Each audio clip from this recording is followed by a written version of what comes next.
नमस्कार प्रिय विद्यार्थियों, आज के अपने इस सेशन में बात करेंगे भाई कृषि पर्यवेक्षक यानी एग्रीकल्चर सुपरवाइजर है, उसकी योग्यता क्या है, जो परीक्षा स्कीम है वो क्या होती है, इसके अलावा भाई एग्जाम है उसका पैटर्न क्या है, उसके अलावा अपने बात करेंगे जॉब प्रोफाइल यानी कार्य क्या रहता है, योग्यता क्या रहती है, उसके अलावा बेसिक पे ग्रेड क्या है, कैश इन हैंड हाथ में कितनी सैलरी मिलती है, उसके अलावा आयु सीमा क्या है, कौन कौन इसका फॉर्म भर सकते हैं, अदर स्टेट के स्टूडेंट इसके लिए एलिजिबल है या नहीं है, और उसके अलावा जो एग्जाम पैटर्न है यानी एग्जाम में क्या क्या आता है, और उसके साथ साथ हम बात करेंगे कि सिलेबस क्या रहता है और किस तरीके से आप इसकी बेहतरीन प्रिपरेशन है वो कर सकते हैं, बेहतरीन तैयारी है वो कर सकते हैं, और एक ही बार तैयारी में इस एग्जाम को आप किस प्रकार से क्रैक कर सकते हैं।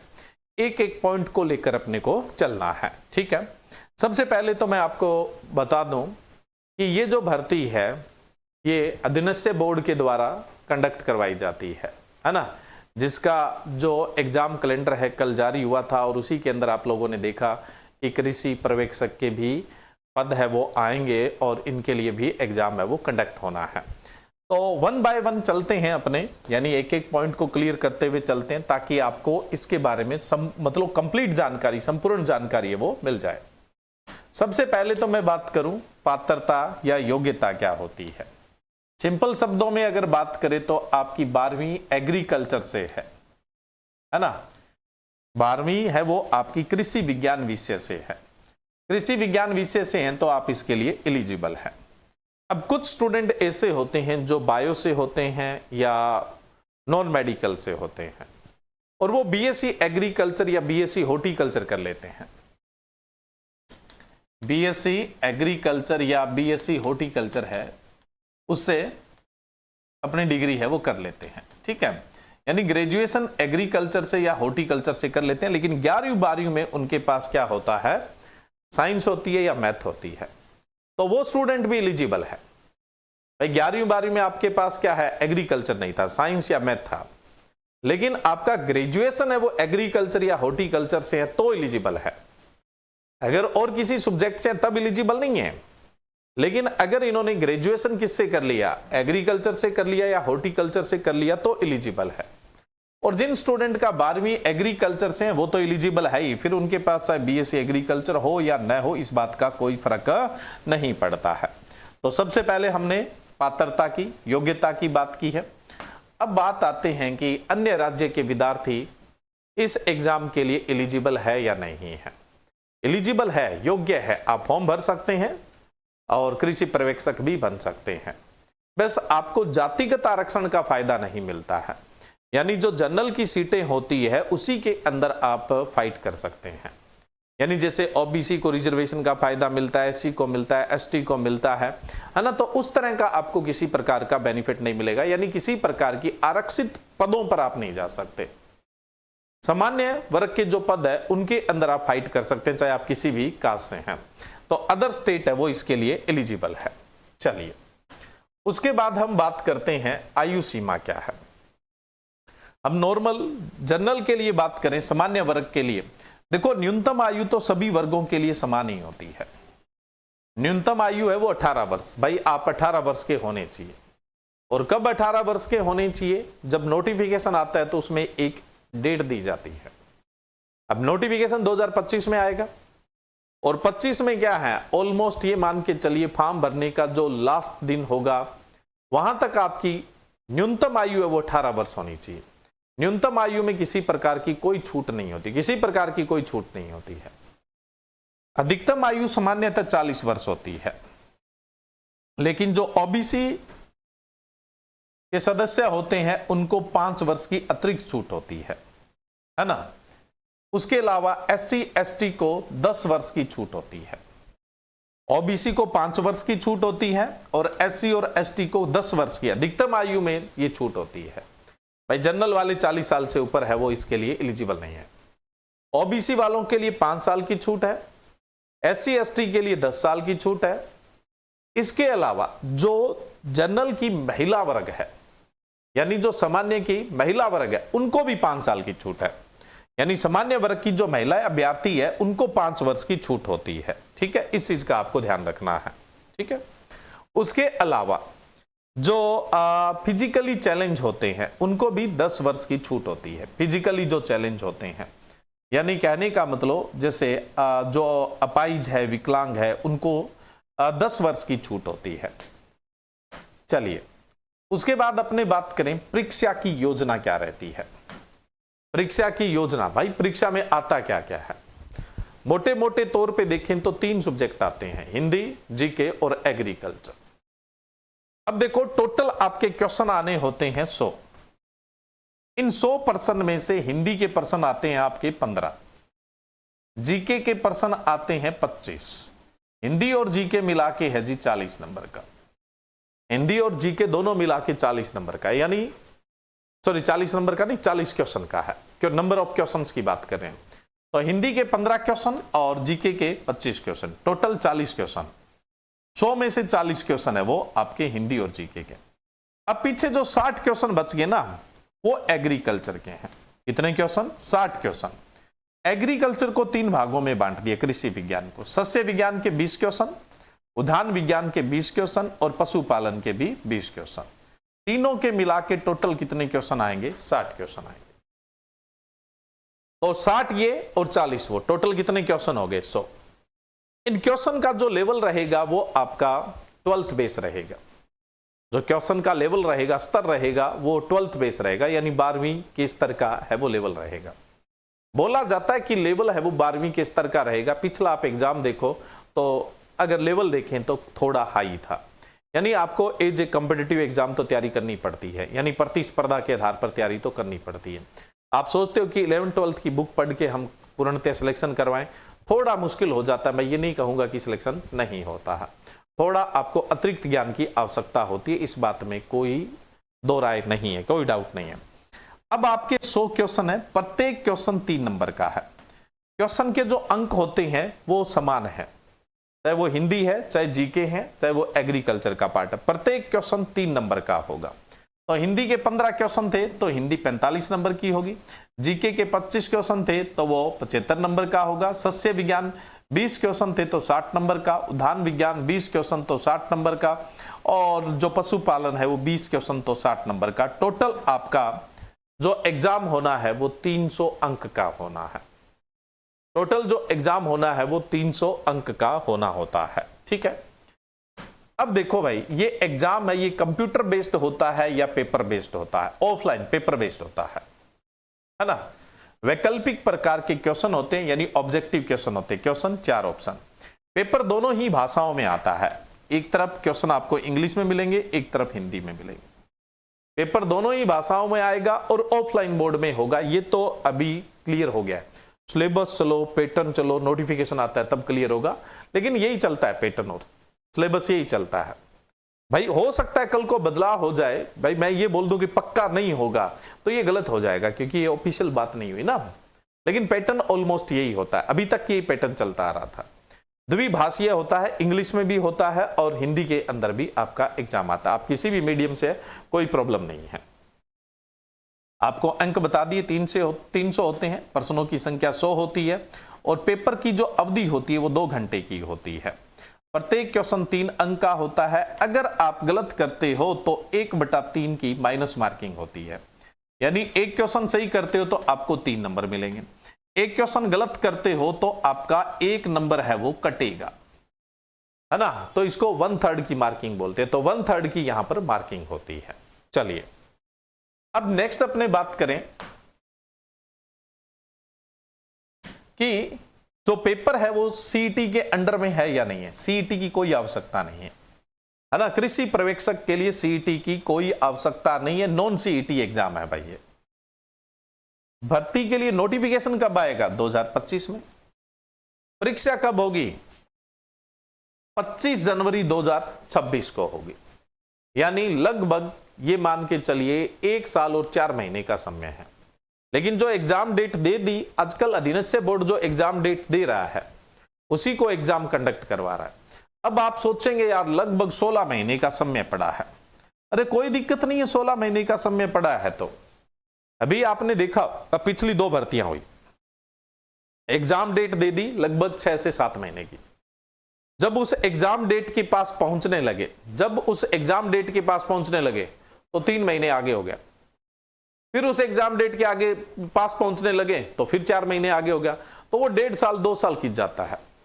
उससे अच्छा अधिनिषद बोर्ड ने बोल दिया कि अब जो डेट दे दी उसी पे हम कैसे भी हालात में क्या है एग्जाम कंडक्ट करवाएंगे, किसी भी हालात में हम एग्जाम है वो कंडक्ट करवाने की कोशिश कर रहे हैं। हो भी रहे हैं, पेपर भी लीक नहीं हो रहे हैं आजकल, है ना, और जो एग्जाम डेट है उसी एग्जाम डेट पे आपका पेपर हो रहा है, तो प्रॉब्लम नहीं है भाई। हमें ऐसा लगे कि 6 महीने 8 महीने तो हम क्या है थोड़ी सी क्या है फटाफट से जल्दबाजी सी दिखाते हैं, 6 महीने आ जाते हैं, फिर वो एग्जाम डेट आगे चली जाती है, फिर एग्जाम डेट, तो उससे बढ़िया है, उससे अस्थिरता आती है। ये स्थिरता तो है ना भाई, इसको एग्जाम पक्का होना ही होना है, तैयारी में जुटे रहें, लगातार अपना एक प्लानिंग करें, इसी के अकॉर्डिंग अपना काम करें। तो एग्जाम डेट इतना कुछ नहीं, साल यूं ही निकल जाता है। आप लोगों में से बहुत सारे ऐसे होंगे जो 2019 का पेपर दे चुके हैं, है ना, कोई 21 का दे चुके हैं, कोई 23 का दे चुके हैं। 5 साल निकाल दिए तैयारी करते करते, 5 साल निकाल दिए तैयारी करते करते। बहुत सारे स्टूडेंट हैं, किसी ने 2 साल निकाल दिए, किसी ने 3 साल, किसी ने 4 साल निकाल दिए। तो भाई बात 1 साल की है, बेहतरीन तैयारी करो, लग जाओ, 1 साल 1.5 साल है तो क्या दिक्कत है, 16 महीने ही है, 1.5 साल तो है ही नहीं। तो एक बेहतरीन प्लानिंग के साथ काम करिए भाई। ये समय दिखने में बहुत लंबा लगता है लेकिन इतना लंबा समय है नहीं, आप मान के चलिए। कोई वैकेंसी देख लो, इतनी जल्दी पूरी होती नहीं है, एग्जाम डेट जल्दी आ जाती है तो उसको खींचते जाते हैं, लंबा कर देते हैं उसको। इससे बढ़िया है एक तरफ तो हो जाए ना भाई, हम पहले बोल दिया कि हाँ जी 2026 में जनवरी में होगा, हमारा मन है तो हम तैयारी करेंगे, नहीं है तो नहीं करेंगे, लेकिन पेपर तो होना चाहिए ना। तो यही अधिनिषद बोर्ड कह रहा है कि अब हम जो एग्जाम डेट दे रहे हैं उसको पेपर है वो करवाएंगे।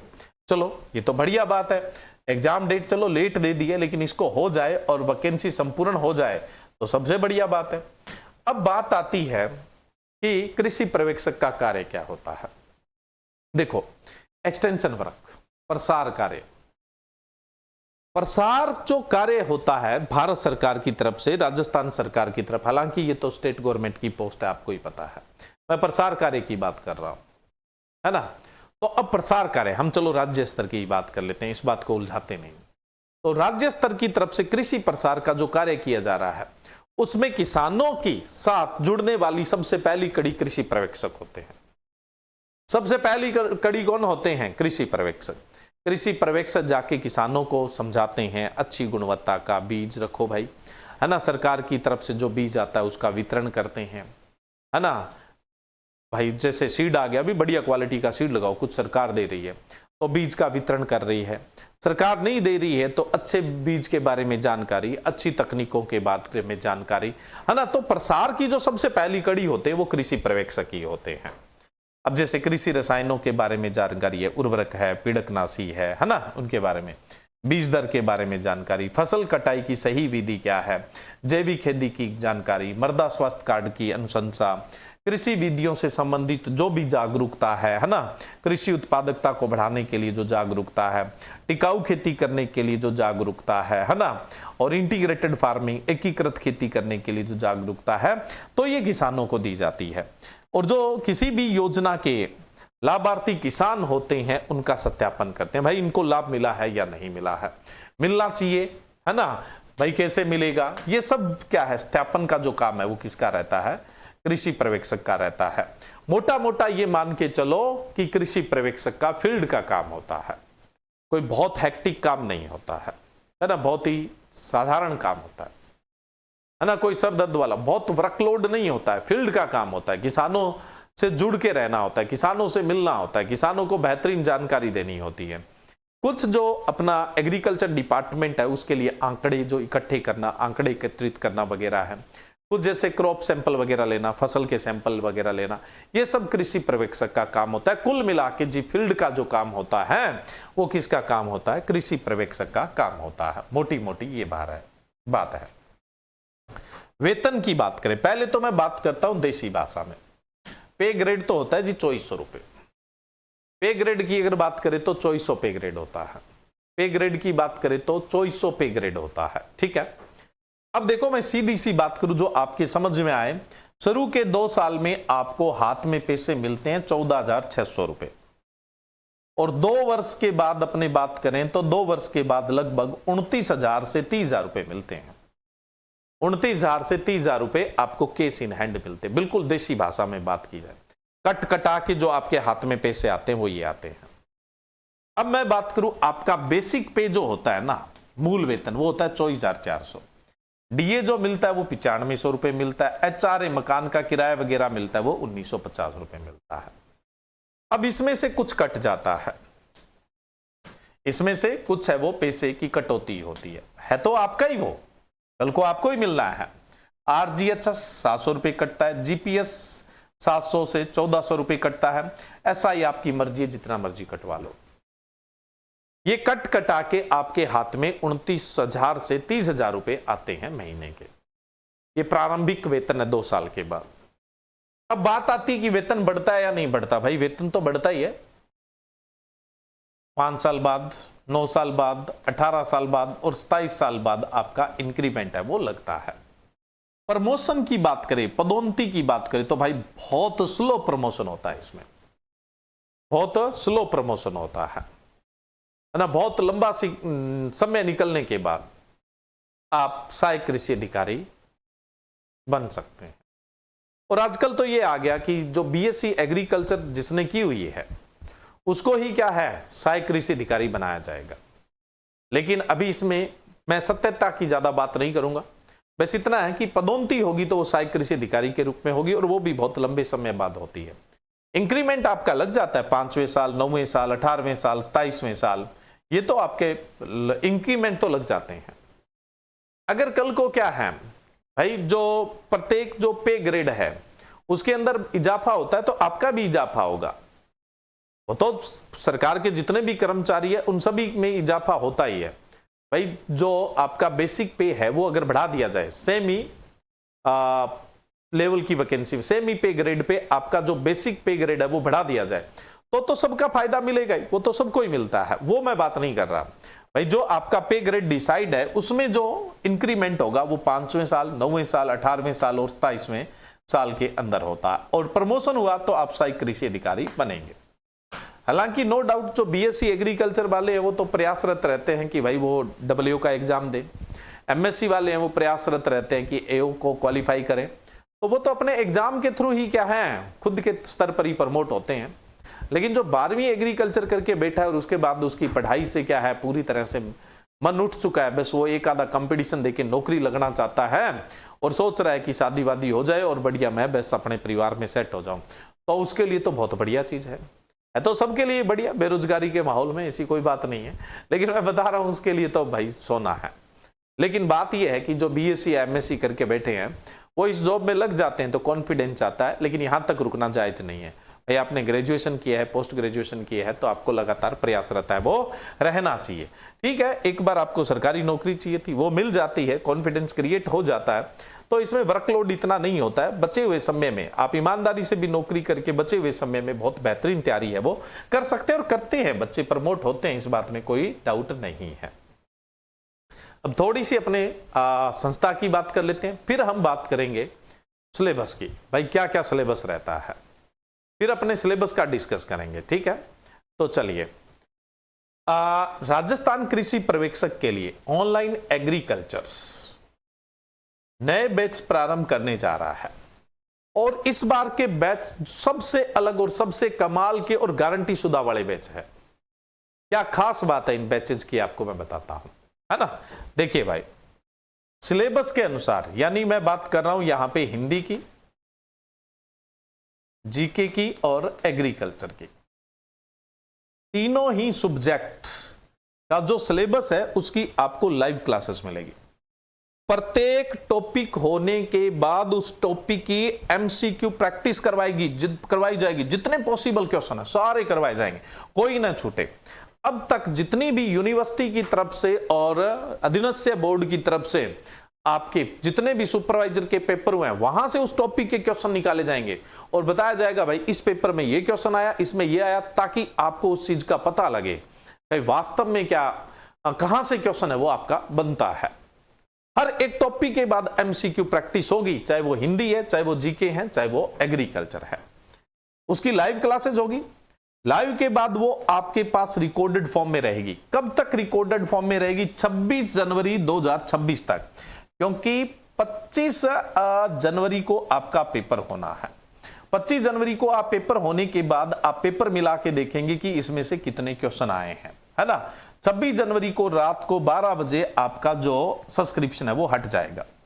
अब 16 महीने की अवधि रहेगी। संपूर्ण पीडीएफ नोट्स एप्लीकेशन पे होंगे, घबराइए मत। हिंदी जीके और एजी के पीडीएफ नोट्स एप्लीकेशन पे होंगे, लेकिन बुक्स जो है, और इस बार बुक्स भी स्पेशल रहेगी, बुक्स जो है वो बाय पोस्ट आपके एड्रेस पर भी पहुंचेगी। पिछली बार भी मैंने आपको बताया था कि एग्रीकल्चर की जो हमारी बुक है उसमें से 60 में से 58 क्वेश्चन आए थे और विद प्रूफ बताए थे आपको, है ना। तो वैसा ही स्टडी मटेरियल है वो बाय पोस्ट आपके पास जाएगा, है ना। स्टडी मटेरियल जो है, बुकलेट्स और बुक्स है, वो आपके एड्रेस पर है वो पहुंचेगी। पीडीएफ्स भी रहेंगे और बुक्स भी आपके एड्रेस पर जानी है।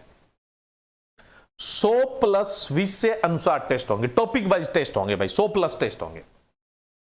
50+ आपके मॉक टेस्ट होंगे, फुल लेंथ टेस्ट जो है वो होंगे।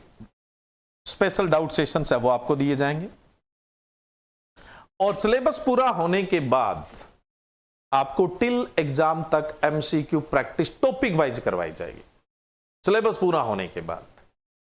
और ये पूरा शानदार पैकेज जिसमें बुक भी शामिल है, लाइव क्लासेस भी शामिल है, रिकॉर्डेड क्लासेस भी शामिल है, एमसीक्यू प्रैक्टिस भी शामिल है, डाउट सेशन भी शामिल है, और 16 महीने की वैलिडिटी भी है। और ये पैकेज हमारा 5000 का है। पिछली बार हमारा कोर्स 6000 का था, इस बार हम 5000 का कर रहे हैं, ठीक है। 5000 का कोर्स है और दीपावली ऑफर दिया जा रहा है 40% का। 40% अगर आप ऑफर का फायदा लेते हैं, यानी कूपन कोड यूज करते हैं दिवाली 40। कौन सा कूपन कोड यूज करते हैं? दिवाली 40 है वो कूपन कोड यूज करते हैं। तो ये बैच रहेगा मात्र 3000 रुपए का, सिर्फ 3000 रुपए का, जिसमें से 1000 रुपए की तो किताबें आ जाएगी आपके पास। फिर उसके अलावा जीएसटी वगैरह कितने खर्चे हैं, और सारी लाइव क्लास 16 महीने तक आपसे जुड़ा जाएगा। ऐसा नहीं सिलेबस करवाया और आपको छोड़ दिया, ऐसा कुछ नहीं है। आपको टिल एग्जाम तक तैयारी करवाई जाएगी। अब निर्भर करता है कि आप कितने पढ़ते हैं, निर्भर करता है कि आप कितने पढ़ते हैं। और इसकी जो लाइव क्लासेज है वो 5 नवंबर से स्टार्ट हो जाएगी। लाइव क्लासेज 5 नवंबर से स्टार्ट हो जाएगी, और ये जो ऑफर है वो आपका 5 नवंबर तक रहना है। 6 नवंबर से आप इस कोर्स को 5000 का ही देखोगे, उसके बाद कम नहीं होगा। ये स्पेशल बैच है। बस इस बैच के अलावा जो आपको कंटेंट भेज दिया जाता है उसमें पुराने पेपर, है ना, बुक्स, सब कुछ भेजा जाएगा। ऑब्जेक्टिव बुक नहीं आएगी, क्योंकि ऑब्जेक्टिव प्रैक्टिस करवाएंगे हम, इसलिए ऑब्जेक्टिव बुक नहीं आएगी। पुराने पेपर आएंगे, है ना। उसके अलावा आपकी बुक्स जो है, थ्योरेटिकल बुक्स है, वो सारी की सारी आपके पास आएगी। बुकलेट्स और बुक्स है वो आपके पास आएगी, ठीक है। तो सारा कंटेंट्स है, सारी लाइव क्लासेज है, रिकॉर्डेड फॉर्म है। 16 महीने का सब्सक्रिप्शन है 5000 का, लेकिन 5 नवंबर तक तो वो 3000 का है। इतना सस्ता बैच ऑनलाइन एग्रीकल्चर पे कभी था ही नहीं और कभी होगा भी नहीं। इस बैच की ज्यादा जानकारी के लिए आप इस नंबर पे कांटेक्ट करें, है ना, या फिर आप इस नंबर पे कांटेक्ट करें अगर ज्यादा जानकारी चाहते हैं। मैंने शायद ज्यादा दे दी है पहले से ही। तो आप सीधा बैच को एक्सेस करना चाहते हैं तो ऑनलाइन एग्रीकल्चर एप्लीकेशन पर जाकर इस बैच को आप एक्सेस कर सकते हैं। अब देखिए स्टूडेंट्स, ये तो थी बात ऑनलाइन की। अब हम बात करें ऑफलाइन की। तो ऑफलाइन बैच भी अपने जो स्टार्ट होने जा रहे हैं वो 5 नवंबर से ही स्टार्ट होने जा रहे हैं। ऑफलाइन बैच हमारे स्टार्ट होने जा रहे हैं 5 नवंबर से। श्री गंगानगर में आप कहीं से भी है, 5 नवंबर को श्री गंगानगर पधारिए, दीपावली भैया दूज बढ़िया बना के, है ना। 5 नवंबर से आपकी ऑफलाइन क्लासेज है वो स्टार्ट हो जाएगी। यहां पर रहने के लिए हॉस्टल की प्रॉपर फैसिलिटी है, कोई समस्या नहीं है। गंगानगर कोई महंगी सिटी नहीं है ना, जयपुर की तरह या कोई बड़ी सिटी की तरह कोई महंगी सिटी नहीं है, एक साधारण सिटी है। स्टूडेंट के लिए क्या है, अफोर्डेबल है, यानी सहनीय है। तो 5 तारीख से 5 नवंबर से आपकी ऑफलाइन क्लासेज है वो स्टार्ट हो रही है। और जीके, हिंदी, एग्रीकल्चर सारे पार्ट आपके कंप्लीट करवाए जाएंगे। तो 5 नवंबर से आपका पहला बैच है वो स्टार्ट होने जा रहा है, ऑनलाइन भी ऑफलाइन भी। ऑफलाइन की फीस में अभी कोई ऑफर नहीं है, लेकिन ऑनलाइन की जो फीस है उसके अंदर ऑफर है। तो जो जितना जल्दी जुड़ेगा उसको उतना ही फायदा है। हाँ, एक चीज और, अभी हम इसमें 5 नवंबर तक के लिए कुछ रिकॉर्डेड क्लासेस है वो डाल रहे हैं, जो थोड़ी समय पहले ही रिकॉर्ड हुई है।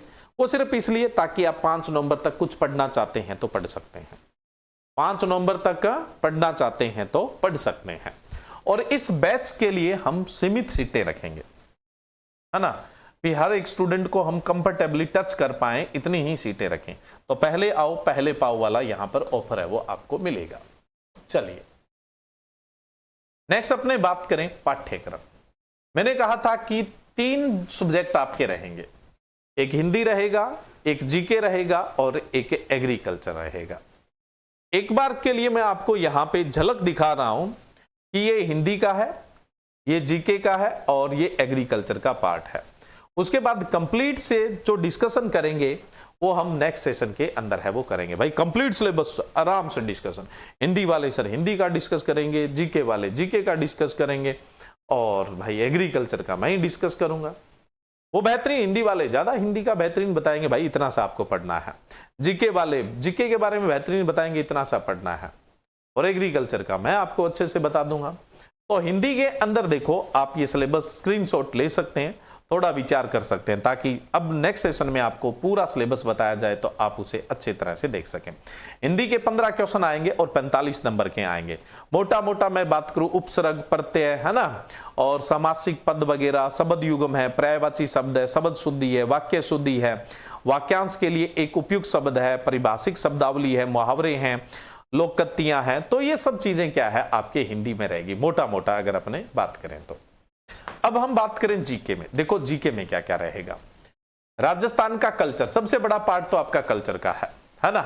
इतिहास रहेगा और जियोग्राफी यानी भूगोल रहेगा, सिर्फ राजस्थान लेवल का रहेगा। कल्चर रहेगा, हिस्ट्री रहेगा और उसके अलावा जियोग्राफी, भूगोल रहेगा, इतिहास रहेगा और कल्चर है वो रहेगा। ठीक है, आप देख सकते हैं। ये मोटा मोटा मैं आपको बता रहा हूं कि इतिहास रहेगा, भूगोल रहेगा और उसके अलावा संस्कृति यानी कल्चर है वो रहेगा। नेक्स्ट है एग्रीकल्चर। देखो एग्रीकल्चर में 11वीं 12वीं में जो भी आपके टॉपिक है उसके अकॉर्डिंग आपका सिलेबस रहेगा। जैसे सस्य विज्ञान में मैं बात करूं तो सामान्य जानकारी कृषि की, और राजस्थान के संदर्भ में और भारत के संदर्भ में सामान्य जानकारी दोनों के संदर्भ में होती है।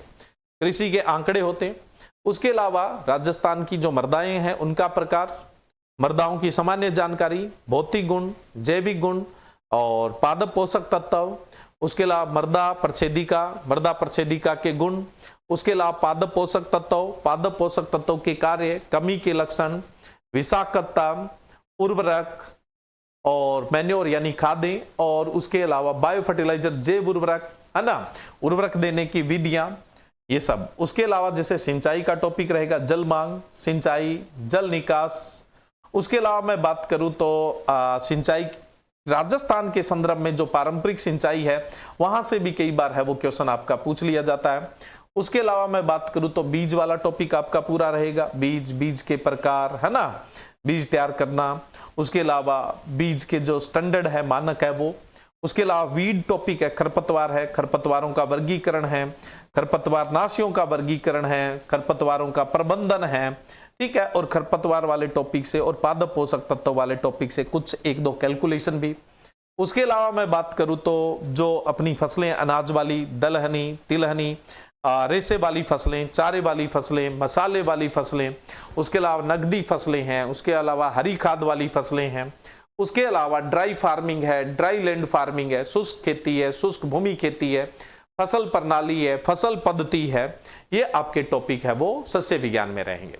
उद्यान विज्ञान में चलें तो उद्यान विज्ञान का परिचय, नर्सरी, प्रवर्धन, पादवर्धी नियंत्रक हार्मोन्स, बाग लगाने की योजनाएं, बाग लगाने का रेखांकन, उद्यान के अंदर की जाने वाली क्रियाएं यानी जिनको आप इंटरकल्चर ऑपरेशन बोलते हैं, और एफलन, बाहर उपचार, फलों वाली फसलें, सब्जियों वाली फसलें, फूलों वाली फसलें है ना, और उसके अलावा पोस्ट हार्वेस्ट मैनेजमेंट, यानी तुड़ाई के बाद का प्रबंधन, प्रसंस्करण, तो ये सब रहेगा। उसके अलावा कृषि से संबंधित जो महत्वपूर्ण मंडियां हैं, औषधीय फसलें हैं, और उसके अलावा अपने बात करें पशुपालन में, तो पशुपालन की सामान्य जानकारी, उनका प्रबंधन, जैसे आवास से संबंधित प्रबंधन है और आहार से संबंधित प्रबंधन है, प्रजनन है, उसके अलावा नस्लें, उसके अलावा पशु स्वास्थ्य, उसके अलावा आयु निर्धारण, शीघ्रोदन और कृत्रिम गर्भाधान, उसके अलावा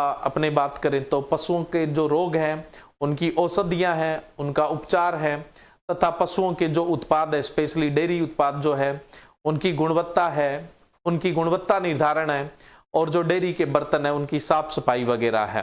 तो ये वाला पार्ट है वो आपका पशुपालन का होगा। ठीक है। अब बात आती है परीक्षा में सफल होने के लिए सर्वश्रेष्ठ पुस्तकें कौन सी है। मैंने आपको कहा था कि पिछली बार जो कृषि पर्यवेक्षक के लिए एग्रीकल्चर सक्सेस बुक थी, उसमें से एग्रीकल्चर के 60 में से 58 क्वेश्चन आए थे, और इस बार उसे ही मॉडिफाइड किया जा रहा है और जल्दी आप लोगों के सामने लाया जाएगा और बहुत जल्दी प्रकाशित हो जाएगी, है ना। कोशिश है कि नवंबर के अंदर है वो प्रकाशित कर दिया जाए, नए आंकड़ों के साथ, है ना, कुछ नए अपडेट है उनके साथ, और पुराने पेपर हैं वो भी साथ में, और प्रत्येक टॉपिक के क्वेश्चन है वो भी साथ में रखे जाएं, ताकि इस बार 60 में से 60 क्वेश्चन आए। कोशिश है 60 में से 60 आए, कोई इक्का दुक्का बाहर चला जाए तो चला ही जाता है। तो बुक भी आपकी इसी प्लेटफॉर्म के माध्यम से आनी है, और बैचेज का आपको बता ही दिया है, ऑनलाइन ऑफलाइन। तो अगर 2026 के अंदर आप कृषि पर्यवेक्षक बनना चाहते हैं तो ऑफलाइन के लिए आ सकते हैं श्री गंगानगर। श्री गंगानगर के अंदर जो कोचिंग का नाम है वो है जॉबनेर कोचिंग श्री गंगानगर, है ना। और जो ऑनलाइन प्लेटफॉर्म है वो अपना है ऑनलाइन एग्रीकल्चर। तो इन प्लेटफॉर्म से आप जुड़कर अपना जो सिलेक्शन है वो इन विद्यार्थियों की तरह सुनिश्चित है वो कर सकते हैं। इससे पहले जो हमने अभी तक 500 प्लस जो कृषि पर्यवेक्षक दिए हैं राजस्थान को, तो उन सब के आप फोटो देख सकते हैं, है ना। ये सब कृषि पर्यवेक्षक है वो राजस्थान को इसी प्लेटफॉर्म ने दिए हैं और अच्छी रैंक के साथ दिए हैं। इनमें से कोई सी भी ऐसी फोटो नहीं है जो खरीदी गई है औरों की तरह, है ना, या फिर क्या है बढ़ा चढ़ाकर बताई गई है। ये वो सभी विद्यार्थी है जो आपको कहीं भी मिलेंगे तो इनसे पूछेंगे कि भाई आप कौन से संस्थान से है जुड़कर आप इस सफलता को हासिल किए हैं, तो वो सिर्फ इसी प्लेटफॉर्म का नाम लेंगे। ठीक है। ऑफलाइन ऑनलाइन के बारे में जानकारी प्राप्त करने के लिए आप लोगों के साथ फिर से एक नंबर शेयर कर रहा हूं मैं, है ना, जो मैंने पहले भी आप लोगों के साथ शेयर किया है, तो इस पर आप जानकारी है वो हासिल कर सकते हैं। ठीक है।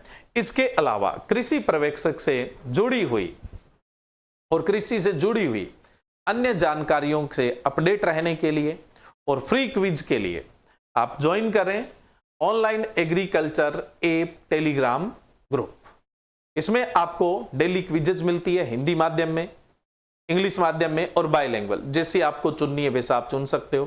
कुछ आपको पीडीएफ नोट्स मिलते हैं जो रामबाण होते हैं, क्विक अपडेट मिलते हैं, और एमसीक्यू के पीडीएफ है वो मिल सकते हैं। ठीक है। तो आज ही ज्वाइन करें ऑनलाइन एग्रीकल्चर ऐप जो टेलीग्राम चैनल है, उसके अलावा ऑनलाइन एग्रीकल्चर का इंस्टा का जो पेज है उस पर भी आप जुड़ सकते हैं। वहां पे आपको लगातार अपडेट मिलते रहते हैं और कृषि से संबंधित रोचक जानकारियां मिलती रहती है। बाकी इस यूट्यूब प्लेटफॉर्म से जुड़ी रहिए, इसके अलावा ज्यादा से ज्यादा लोगों में ये शेयर भी करिए। Okay, thank you. जय हिंद, जय भारत।